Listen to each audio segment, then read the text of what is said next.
Have you ever been humiliated so quietly that the whole world could hear it? So, you can either take the open middle seat in coach, or you can deplane. The flight attendant's voice slid through the cabin like a blade wrapped in silk, cutting the air and every ounce of his dignity. Every head turned. Every whisper froze. Leon Richardson stood in the aisle, his navy blue suit suddenly feeling like a disguise. He glanced at the smug man lounging in his seat, 1B, then back at the attendant, Brenda, whose polite smile was sharper than glass. And in that moment, Leon realized this wasn't about a seat. It was about power. Without a word, he picked up his briefcase, straightened his tie, and walked off the plane, each step quieter, colder, deadlier. She thought she'd just embarrassed another passenger. She had no idea she'd just humiliated the CEO who controlled her entire airline's future. Before we continue, tell us where you are watching from, and if this story touches you, make sure you subscribe because tomorrow, I have saved something extra special for you. That moment was the end of a confrontation that started just 60 seconds earlier. Leon had walked down the jet bridge for Flight 714 to Atlanta, the familiar scent of jet fuel and recycled air a prelude to another routine business trip. He was a man who lived by a code of discretion and quiet confidence, a man whose power was so vast it didn't need to be announced. Stepping into the first-class cabin, he immediately saw the problem. A man with a condescending smirk was settled comfortably in seat 1B, his seat. Leon paused, checked the crisp ticket in his hand again, and then met the man's dismissive gaze.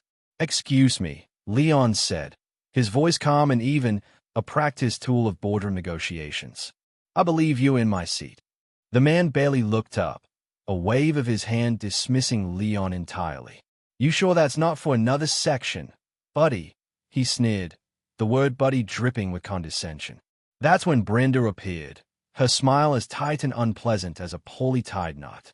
"Is there a problem, sir?" she asked, but her eyes were fixed only on Leon, completely ignoring the seated man. She had already chosen her side.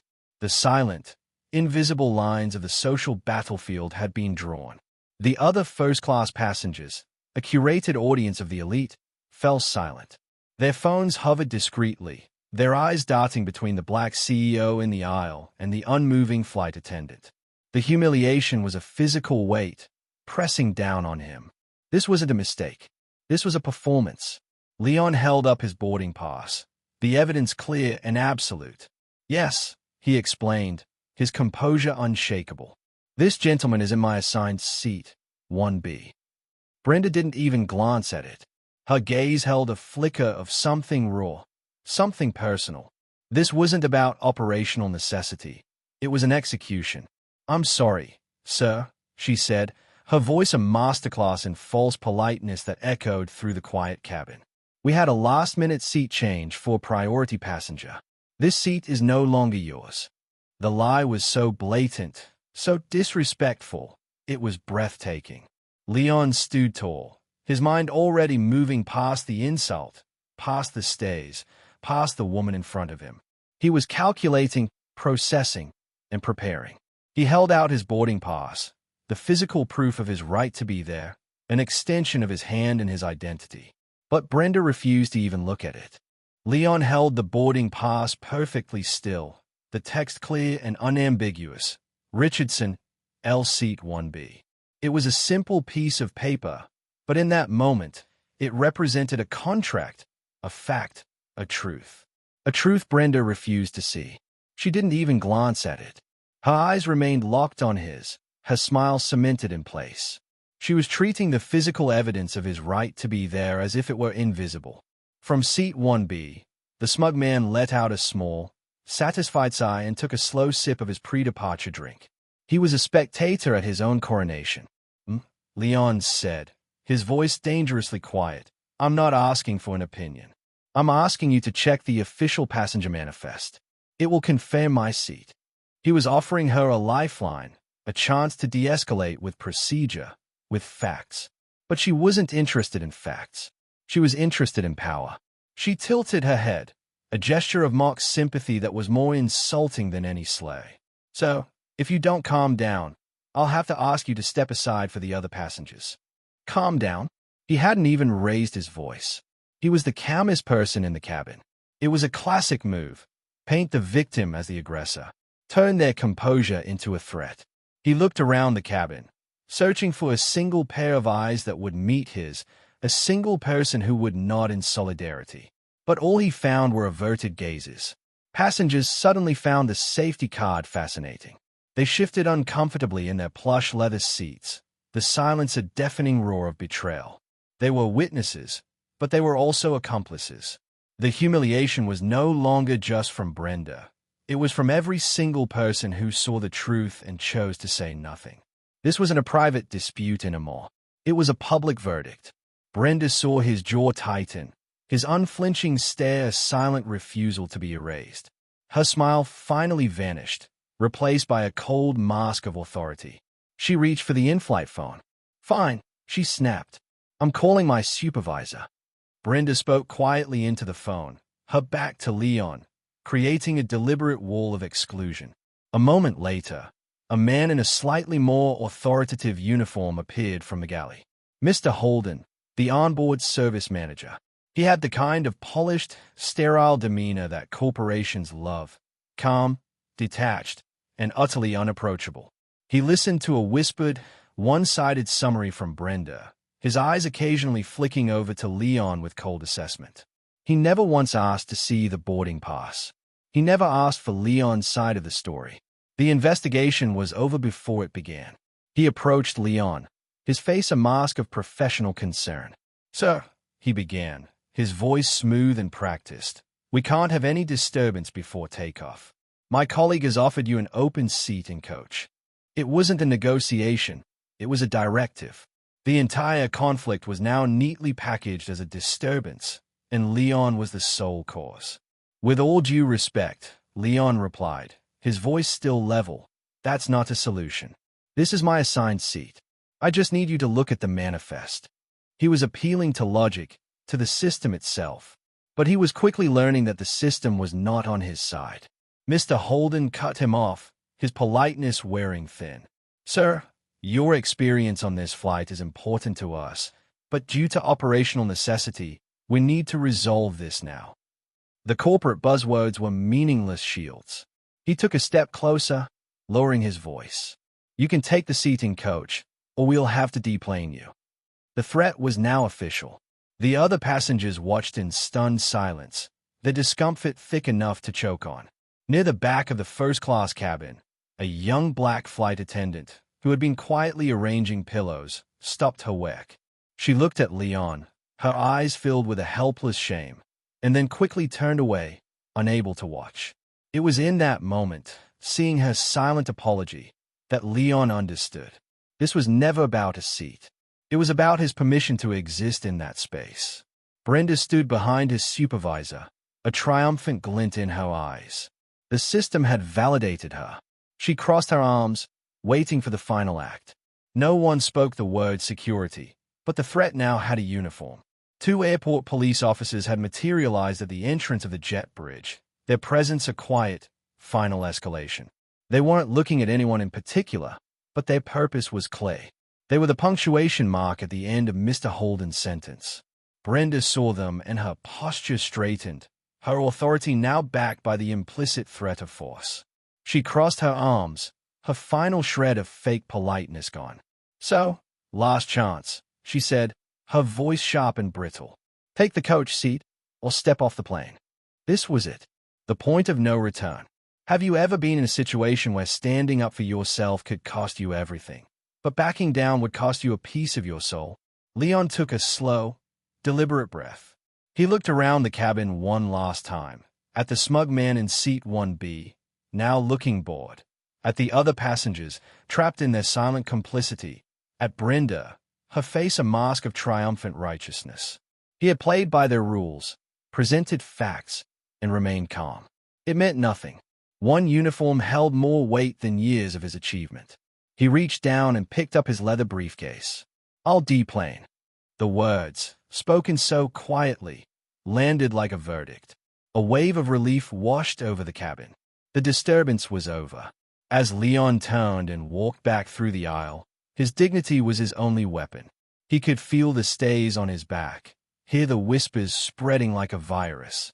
But his eyes, cold and focused, revealed something Brenda and the others completely missed. This wasn't a retreat. It was a repositioning. As he stepped off the aircraft and into the terminal, the gate area fell silent. Everyone stared at the man who had just been kicked out of first class. The tension followed him like smoke, but it was no longer aimed at him. It was coming from him. In the sterile, impersonal space of the terminal, Leon Richardson became an exhibit. He stood by the massive window overlooking the tarmac, his reflection a ghostly silhouette against the gleaming fuselage of Flight 714. Have you ever been so thoroughly dismissed that you felt like a ghost in your own life? That's the feeling. It's a strange, cold quiet that settles in your bones, a hollow space where anger should be. Passengers waiting at the gate whispered, their voices a low, curious hum. They saw a man who had been publicly shamed, a problem that had been removed. They saw defeat. Leon ignored them. He watched the ground crew finish their work, their movements efficient and impersonal. He thought of the young black flight attendant who had looked away, her eyes full of a shame that wasn't hers to carry. He thought of every person who had ever been made to feel small in a space they had earned the right to occupy. This wasn't about revenge. Revenge is a hot, messy emotion. This was about recalibrating the world. It was about reminding a system that had grown arrogant and blind that actions have consequences. Accountability, he knew, had to be a structure, and he was about to tear their structure down to the studs. He pulled his phone from his pocket, his movements deliberate, unhurried. He wasn't calling a lawyer to file a lawsuit that would take years. He wasn't complaining to a corporate hotline that would offer a voucher and a hollow apology. He accessed a single, secure contact, a man who owed him everything. The call connected on the first ring. Evan, Leon said, his voice as calm as if he were ordering coffee. Protocol Omega. 25 minutes. The command hung in the air. For a full 3 seconds, there was a deafening silence on the other end. That silence wasn't confusion. It was the sound of a man understanding that a line was about to be crossed from which there was no return. Evan Cole, a man who could digitally dismantle a small country before breakfast, knew Protocol Omega was the last resort. It was a digital apocalypse. But he also knew the loyalty he owed Leon. The hesitation was his only question. The silence that followed was his answer. He obeyed. Leon ended the call.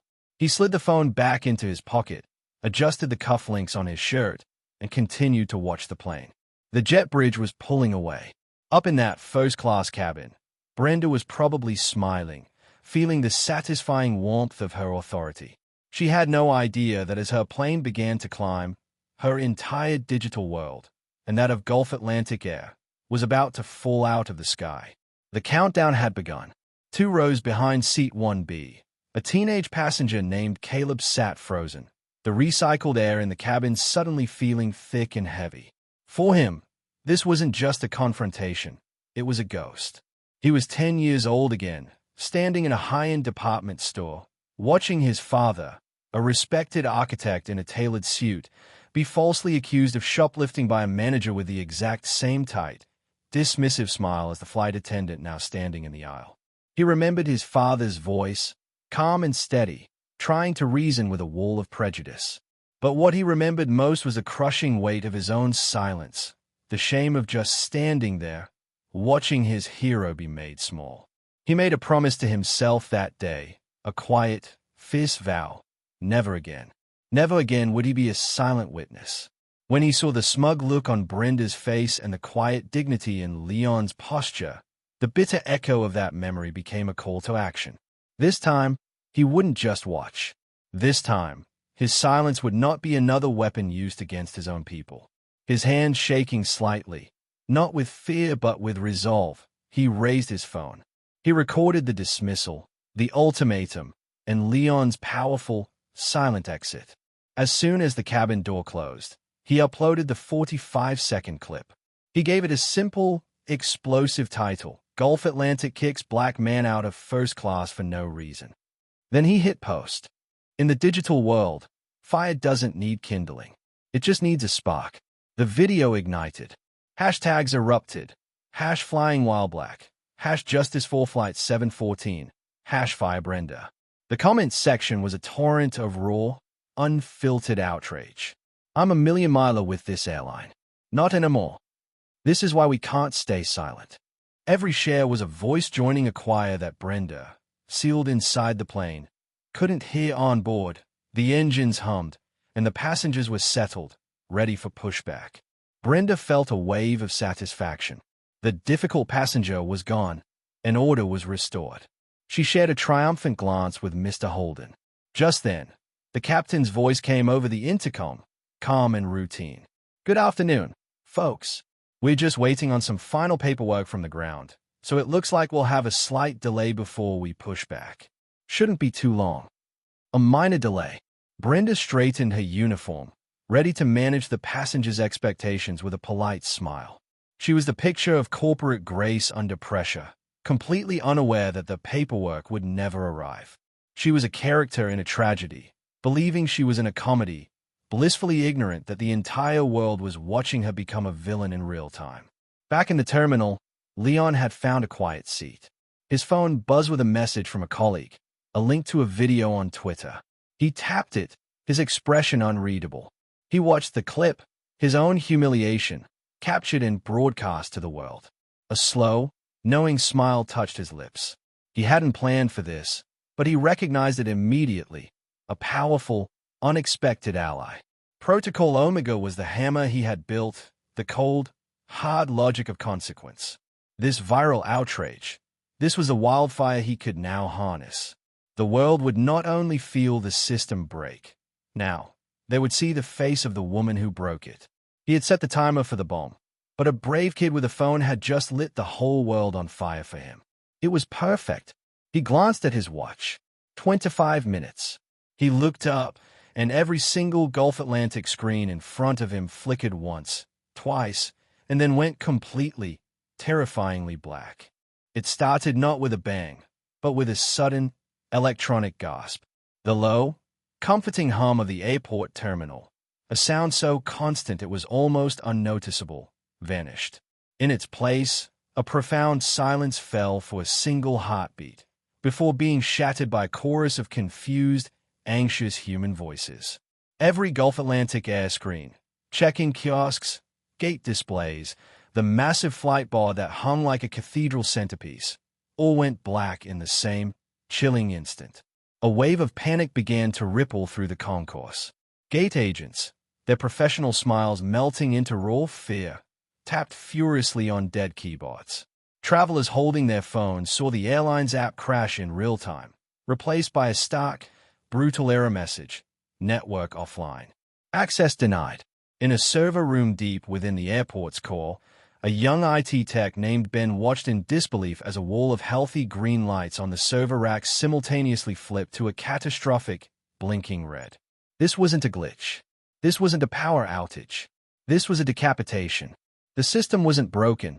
It was locked. Sealed from the inside out. On board the grounded Flight 714, the atmosphere had turned toxic. The captain's initial, calm announcement about technical difficulties had been followed by a long, unnerving silence. Passengers were now openly sharing the viral video of Leon's removal, the footage spreading from phone to phone like a virus. A man in seat 3A stood up and held his phone out for Brenda to see. "Is this the technical difficulty?" he demanded, his voice echoing in the tense cabin. "Did you ground this entire flight because you didn't like this man's ticket?" Brenda stared at her own face on the screen, her smug expression now a permanent digital monument to her actions. She stammered, her authority gone, her corporate script useless. "So, it's a security matter." But the words were hollow. She was trapped in a metal tube with dozens of people who now knew her name and exactly what she had done. Her quiet victory had become a very public cage. Back in the IT command center, Ben was in a digital war zone. Every diagnostic he ran was rejected. Every backdoor was sealed. This wasn't a random hack. It was elegant, precise, and absolute. After 10 minutes of frantic searching, he found it, a single, ghostly log entry timestamp just before the shutdown. It wasn't a line of code. It was a single word, Omega. Attached was a top-level authorization code he had never seen before, linked to a user ID that didn't belong to any employee. "I've got something," he shouted to his supervisor. "It's a user ID. I'm cross-referencing it with the master logs now." The name that came back made no sense. Leon Richardson. "Run it against the passenger manifest for the last hour," the supervisor barked. The result came back a moment later, and it sent a chill through the room. "Sir, Leon Richardson was a ticketed first-class passenger on Flight 714. He was deplaned by the crew minutes ago." The supervisor grabbed the phone, his hand shaking. He called the regional manager. "Sir, you're not going to believe this. The shutdown command came from a user ID assigned to a passenger we just kicked off a flight." The regional manager's first reaction was fury. "Impossible. Run it again." But the name, Richardson, lodged in his mind, a splinter of a memory from a long-forgotten meeting. He slammed the phone down and walked to a locked filing cabinet. He pulled out a thick, leather-bound binder labeled Aegis Systems, Tier 1 Security Protocols. He flipped past pages of firewalls and encryption standards until he reached the final appendix, a section marked in red, Emergency Failsafe Protocols. His blood ran cold. He saw the name of the firm's CEO, Leon Richardson, and beneath it, the last protocol, the one that was only a theoretical possibility. Protocol Omega, Total System Override and Network Shutdown. A non-reversible command to cauterize a catastrophic core breach. Authorization level, CEO only. The binder slipped from his fingers and fell to the floor. The system hadn't been hacked. It had been reclaimed. They hadn't just angered a passenger. They had insulted the man who had built their kingdom and held the only key to its front gate. And he had just locked them all out. The revelation didn't just climb the corporate ladder. It took an express elevator straight to the top, setting off a 5-alarm fire on every floor. The regional manager's frantic call to headquarters was a lit match thrown into a boardroom full of gasoline. On an emergency conference call, the voices of Gulf Atlantic's top executives, people who managed billion-dollar budgets and commanded fleets of aircraft, cracked with a terror they usually only inspired in others. The news was a 1-2 punch from hell. First, the total, catastrophic, and indefinite shutdown of their entire global network. Second, the viral video, which had now rocketed past 2 million views and was the lead story on every major news network. "Who is this man?" the CEO barked into the speakerphone. The coup's voice was grim. "His name is Leon Richardson, and is the founder and CEO of Aegis Systems." A stunned silence fell over the call. They all knew Aegis. They were the architects of their digital security, their impenetrable fortress. And they had just thrown the king of that fortress out the front gate. Damage control went into immediate, brutal effect. "Get them off that plane," the COO ordered, her voice like ice. "Now." No discussion, no scene. "I want them gone." Minutes later, on the still-grounded Flight 714, 2 quiet men in expensive suits boarded the aircraft.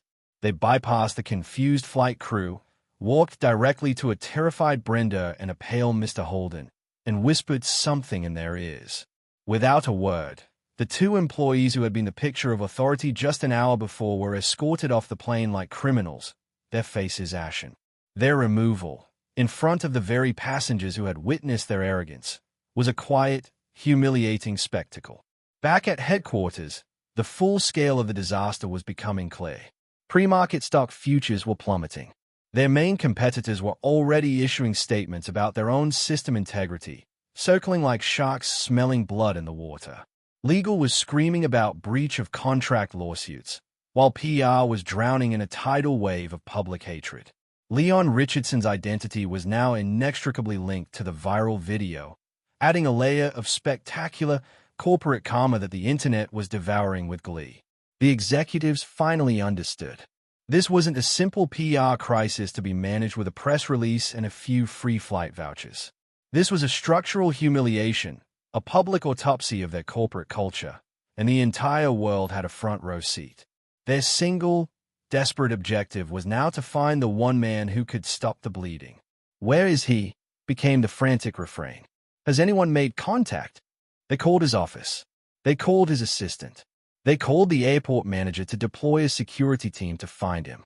But Leon Richardson was nowhere, and yet he was everywhere. The CEO of Gulf Atlantic, a titan of industry, finally got Leon's direct cell phone number.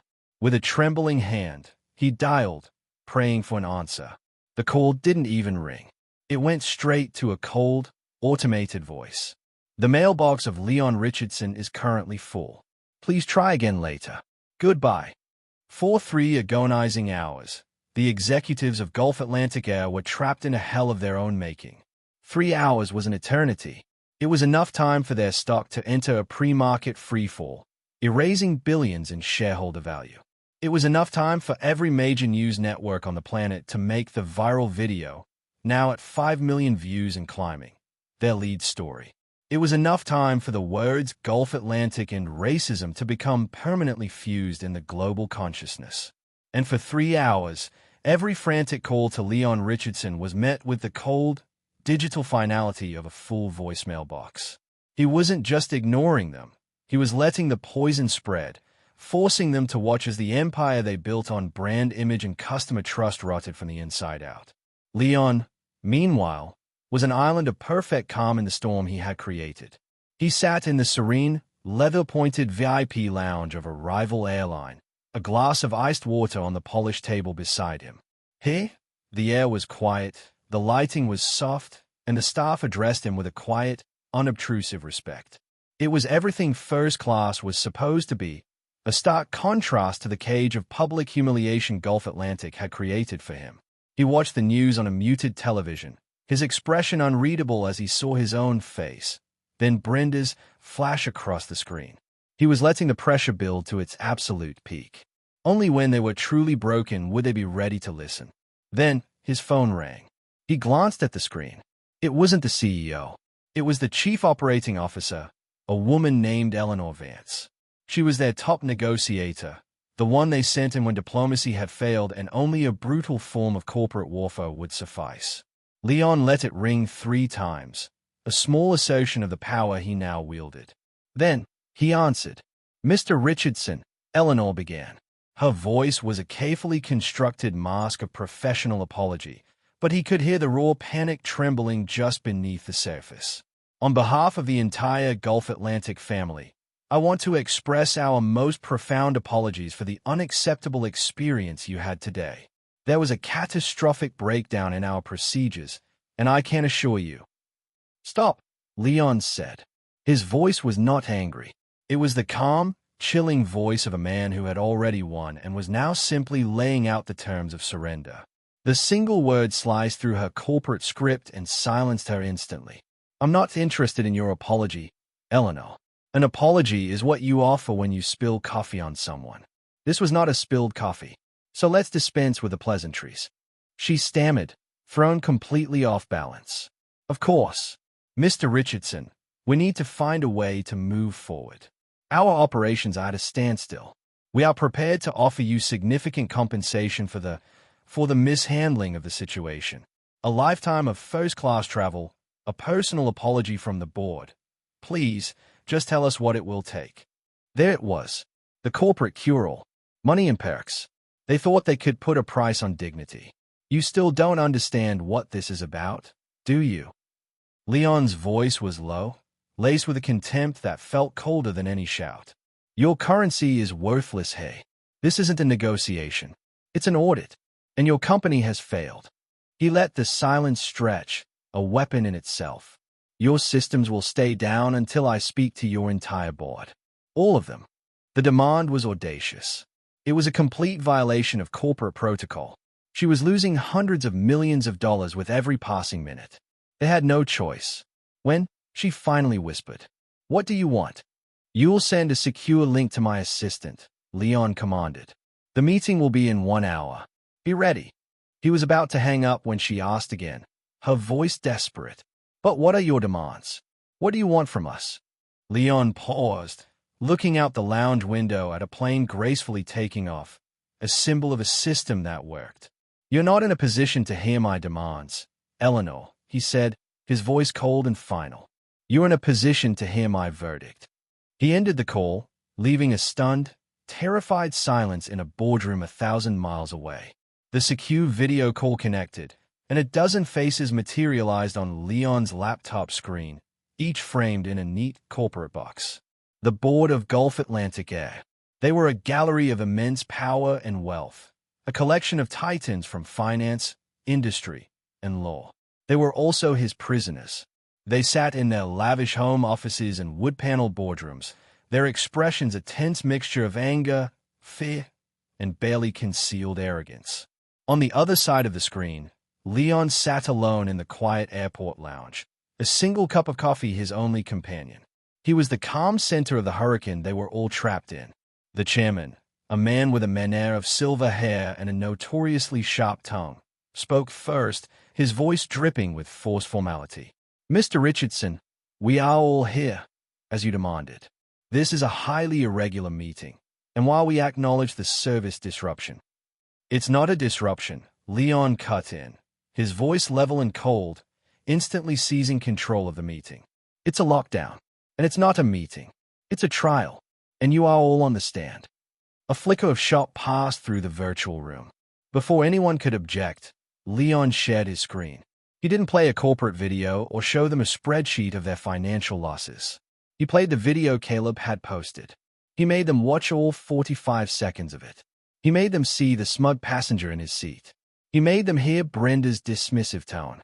He made them watch his own quiet, humiliating exit. Then, he paused the video on the most damning frame of all, Brenda's triumphant, hateful smirk just after he turned to leave. "Look at that," Leon said, his voice dangerously quiet. "That is the face of an employee who feels completely safe. She's not worried about repercussions. She's not concerned about company policy. Why? Because she knows the system you created will protect her." He leaned closer to his camera. "This isn't one employee's mistake," he said, his words landing like hammer blows. "This is your company culture. This is the disease. Brenda is just a symptom. You don't train your staff to handle a simple seating dispute. You train them on who to see as a threat. You train them to see a black man in a suit not as a CEO, but as a problem to be managed, a threat to be removed. Her actions weren't a breakdown in protocol. They were the protocol working exactly as designed." He shared his screen again. This time, it wasn't a video. It was a list. "As you know, my company, Aegis, handles your data security. In the last few hours, my team has compiled a report." On the screen, a sanitized list of official complaints filed against Gulf Atlantic in the last 18 months appeared. The nature of each complaint was listed: racial profiling at check-in, unfairly targeted for baggage search, denied upgrade despite status. Every single one was filed by a passenger of color, and next to each one, the resolution was the same: closed. No action taken. An older man on the board, a tech billionaire, finally broke. Now, hold on. These are isolated, anecdotal incidents. Gulf Atlantic has one of the most robust diversity and inclusion initiatives in the... Leon cut him off, his voice sharp as glass. "Your initiatives are a marketing campaign. They are a shield you hide behind. You don't fix what you refuse to see." The boardroom fell into a stunned, defeated silence. They had come expecting a negotiation about money. Instead, they had been handed an indictment of their entire corporate soul. The chairman, his earlier arrogance gone, looked like a man staring into an abyss. He cleared his throat. What is it you want, Mr. Richardson?" Leon looked into the camera, meeting the eyes of every single person on that call. He let the silence stretch, forcing them to sit with the weight of his evidence.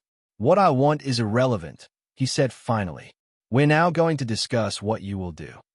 Leon's words, "We're now going to discuss what you will do," landed in the virtual boardroom like a gavel strike, silencing any thought of protest. The chairman, who had just asked what Leon wanted, now looked like a man who had been told he no longer had a right to ask questions. His mouth hung slightly open. The power in the room had not just shifted. It had been completely and irrevocably seized.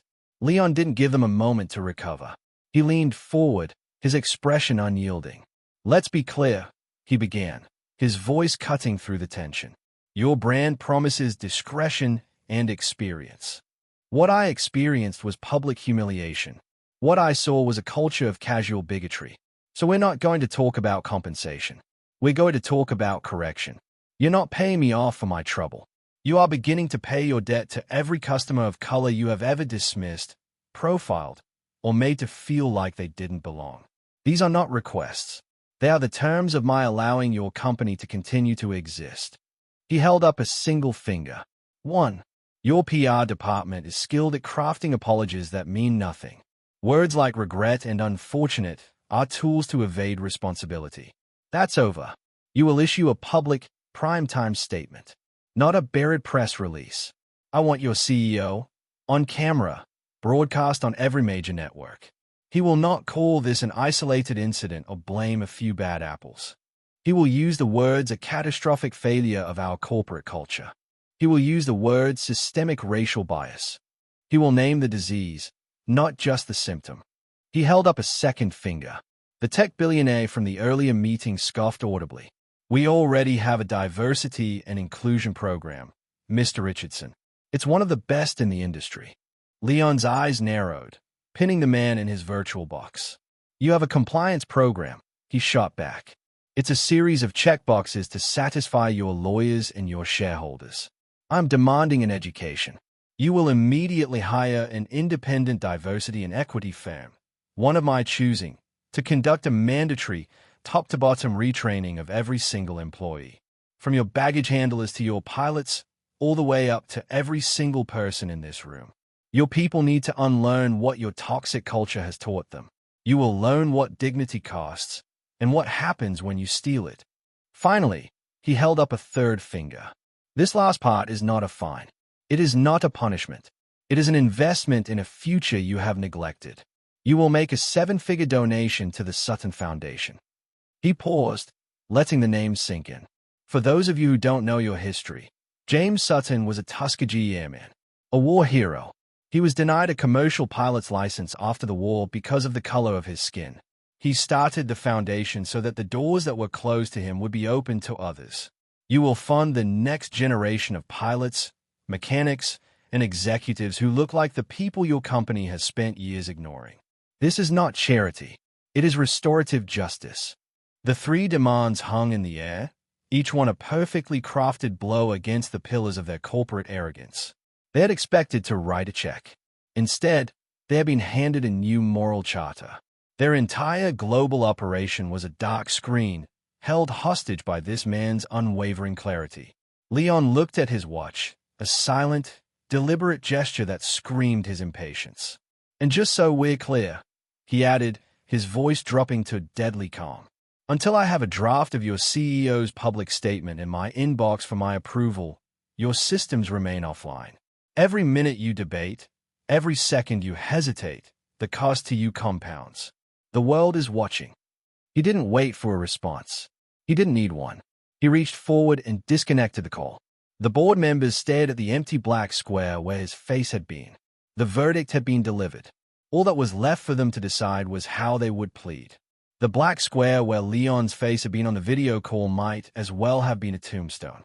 For a full minute, the board of Gulf Atlantic Air sat in stunned silence, the echo of his final command hanging in the air. Their pride, their corporate arrogance, the very foundations of their power had been shattered.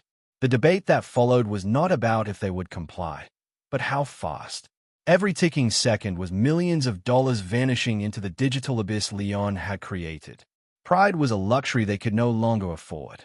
Survival was the only item on the agenda. What followed was the fastest, most frantic corporate mobilization in the airline's history. An army of lawyers was summoned to draft the CEO's public statement, a humiliating script written to the exact specifications of their captor. The chief financial officer, with a grimace, authorized the 7-figure wire transfer to the Sutton Foundation. The COO, Eleanor Vance, was on a desperate call, vetting independent DEI firms, knowing that Leon's approval was the only thing that mattered. The entire global machinery of a multi-billion-dollar corporation was now dancing to the tune of a single, calm man in an airport lounge. Less than 4 hours later, it happened. The CEO of Gulf Atlantic, a man known for his confident swagger, appeared on every major news network. He looked broken. Reading from a teleprompter, his voice strained, he delivered the speech that would define his career. Today, Gulf Atlantic experienced a catastrophic failure of our corporate culture. He began, the words tasting like ash in his mouth. An interaction on one of our aircraft was not an isolated incident, but a symptom of a systemic racial bias that we have allowed to exist. We failed Mr. Richardson, and we have failed countless other passengers of color. For this, we take full responsibility. In the quiet of the VIP lounge, Leon watched the broadcast on his laptop.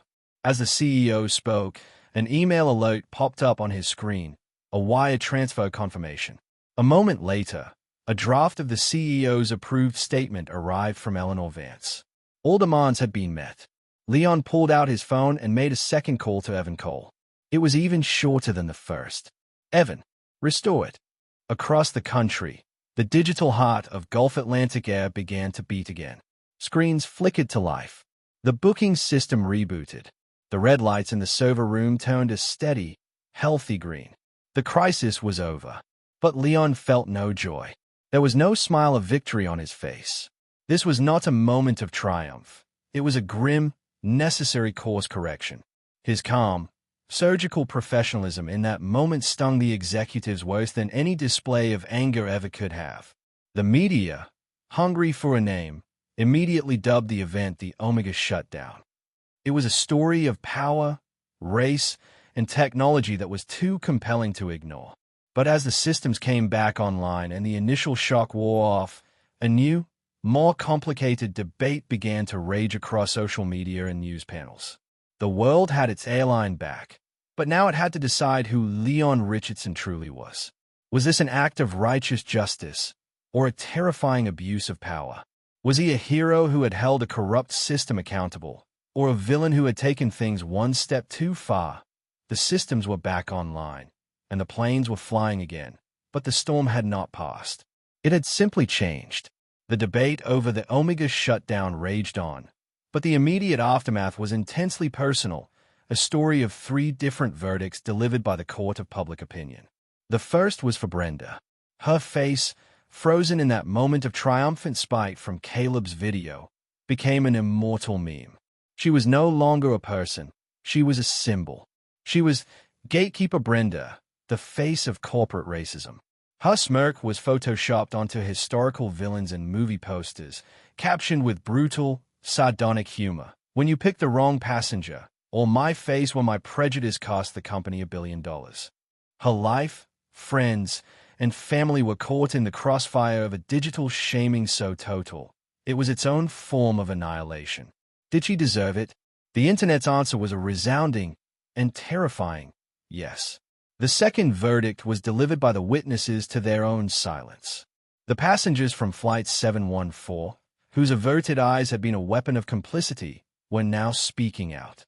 Haunted by their own inaction, several gave statements to the media or posted confessional blogs. One woman, a corporate lawyer, wrote a piece that went viral itself. We all saw it, she admitted, her words heavy with regret. We saw a good man being calmly and systematically humiliated, and we said nothing. Our silence was a choice, and we chose comfort over courage. We let him stand alone. Her confession opened a floodgate of public soul-searching about the responsibility of the bystander. What would you have done in that moment? Would you have spoken up? The third verdict was the corporation's own. Gulf Atlantic, bruised and bleeding, launched a nationwide apology campaign. They announced a listening tour, promising to learn and grow. Their commercials were somber, their social media feeds filled with stock photos of diverse, smiling faces. It was a masterclass in corporate damage control, but it felt hollow, a performance of remorse rather than the real thing. And Leon Richardson, he disappeared. As the world debated his actions, as news anchors dissected his motives, as his name was simultaneously praised and condemned, he went completely silent. He refused every interview request, from the biggest networks to the smallest podcasts. He had not sought fame or validation. He had sought accountability, and it had been rendered. His work was done. Justice, for him, wasn't loud. It was surgical. By removing himself from the narrative, he forced the world to look not at him, but at the ugly truths he had exposed. The news cycle would eventually move on. Brenda's meme would fade.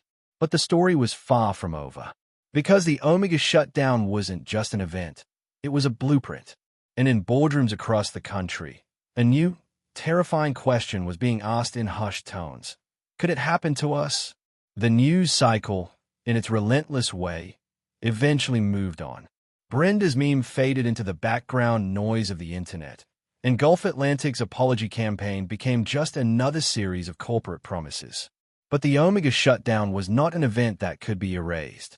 It was a stone dropped into the still, murky pond of corporate America, and the ripples continued to spread for months, changing the landscape in ways no one could have predicted. The first and most immediate effect was fear. In the boardrooms of every major airline, a new, terrifying question was being asked: who is our Leon Richardson? Terrified of a similar public execution, rival airlines scrambled to launch their own new, comprehensive racial sensitivity and equity programs. Was it genuine progress, or was it just the world's most expensive insurance policy against a PR nightmare? The answer was likely a bit of both. Suddenly, internal audits of discrimination complaints, which had for years been treated as a bureaucratic chore, became a top priority. The data Leon had presented to the Gulf Atlantic board had been a warning shot to the entire industry. Your dirty laundry is not as hidden as you think. The cultural impact was even more profound. For Black professionals across the country, Leon's story became a quiet legend, a symbol of a new kind of power. It was a story shared in private group chats and during mentorship calls, a modern folktale about the man who refused to be erased. He hadn't marched or shouted. He had simply used the excellence of his own work as a weapon, turning the system's dependence on him into a tool for his own liberation. The hashtag #ProtocolOmega became a permanent part of the digital lexicon, a shorthand for ultimate accountability. Whenever a story of corporate injustice would surface online, the comments would inevitably appear. Looks like this company needs a #ProtocolOmega moment. But the most ironic ripple of all was what happened to Leon's company. Instead of being blacklisted as a rogue agent, Aegis Systems became one of the most sought-after partners in the corporate world. Companies, impressed by the surgical precision of the shutdown and the unwavering integrity of its leader, began citing Aegis as the new gold standard for corporate ethics partnerships. They didn't just want his cybersecurity, they wanted his moral authority. The very system that had tried to eject him was now desperately trying to buy a piece of his integrity. The world of aviation was slowly, painfully, beginning to change. The ripples of the Omega shutdown were reshaping the industry, forcing a conversation that was decades overdue. But as the world changed around him, one question remained: what became of the man who threw the stone? After months of self-imposed silence, Leon Richardson was about to board another flight. 6 months later, the air in the terminal still smelled of jet fuel and recycled air. But for Leon Richardson, something had fundamentally changed. He was waiting to board, standing off to the side, when he noticed a young Black couple at the gate counter. They were anxious, dealing with a complicated last-minute seat change. Leon watched, his body tensing for the familiar dismissal he expected them to receive. But it never came. The gate agent, a woman he'd never seen before, was patient. She smiled, typed furiously into her computer, and said, "Don't you worry. We're going to get this sorted out for you." 10 minutes later, she handed them 2 new boarding passes, together, and wished them a wonderful flight. Leon felt something shift inside him, something that his victory in the boardroom never gave him. It wasn't about how he was treated anymore. It was about them. The change was real. As the first-class cabin was called to board, an elderly Black couple, walking arm in arm, paused in front of him. The man's eyes were kind, his hand slightly trembling as he gestured toward Leon. "Excuse me, son," he said, his voice soft but clear. "You're Mr. Richardson, aren't you?" Leon nodded slowly. The man's wife placed a gentle hand on her husband's arm, her eyes shining. "We saw your story on the news," the man continued. "My wife and I, we're in our 70s. We've spent a lifetime in airports like this, And we were always taught the same thing. Keep your head down. Don't make trouble. Just get where you're going. He took a shaky breath, his gaze unwavering. What you did, that was not for you. That was for us. It was for every time we had to swallow our pride. You showed us a strength we were told we could never have. Thank you. From the bottom of our hearts, thank you for your boldness. Tears welled in the old woman's eyes as she simply nodded. In that moment, Leon Richardson wasn't a CEO or corporate warrior. He was just a man, humbled by the gratitude of his elders. He reached out and shook the man's hand, a connection of shared history and newfound hope passing between them. Aboard the plane, the flight attendant greeted him. "Welcome aboard, Mr. Richardson." He took his seat, 1B, and looked out the window. The victory wasn't the apology. It wasn't the money for the foundation. It was the patient gate agent. It was the grateful tears in an old woman's eyes. It was the feeling that maybe, just maybe, the next generation wouldn't have to learn the same lessons in silence. Sometimes, justice doesn't shout. It simply shuts down what no longer deserves to run. Leon's story is about what happens when one man's power is used not for himself, but for everyone who has none.